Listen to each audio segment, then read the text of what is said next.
गांधारी गांधार के सुबल नामक राजा की बेटी थी। गांधार की राजकुमारी होने के कारण उनका नाम गांधारी पड़ा। यह हस्तिनापुर के महाराज धृतराष्ट्र की पत्नी और दुर्योधन आदि कौरवों की माता थी। गांधारी की भगवान शिव में विशेष आस्था थी और ये शिव की परम भक्त थी। वह एक आदर्श नारी सिद्ध हुई थी।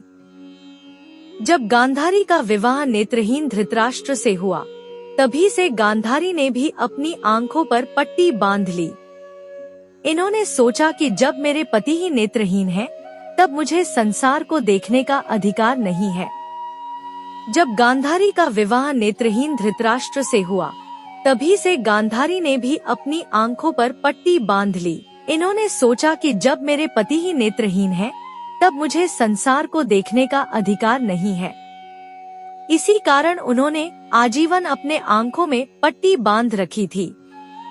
लेकिन आप जानते हैं कि गांधारी ने 2 बार अपने आंखों से पट्टी हटाकर अपनी प्रतिज्ञा तोड़ी थी। पहली बार प्रतिज्ञा तोड़ी महाभारत में कौरवों की माता और महाराज धृतराष्ट्र की पत्नी गांधारी को भगवान शिव में असीम आस्था थी और उन्हें भगवान शिव से ही यह वरदान प्राप्त था कि वह जब कभी भी किसी को भी अपनी आंखों की पट्टी उतारकर देख लेंगी, उसका पूरा बदन लोहे का हो जाएगा। और इसी वरदान के चलते गांधारी ने पुत्र मोह में आकर अपने अधर्मी पुत्र दुर्योधन की रक्षा करने के लिए महाभारत युद्ध के दौरान उसके पूरे बदन को नंगा देखने के लिए प्रथम बार अपनी पट्टी उतारी थी। लेकिन भगवान कृष्ण की चाल की वजह से अपनी कमर पर शर्म की वजह से दुर्योधन ने केले का पत्ता लपेट लिया था।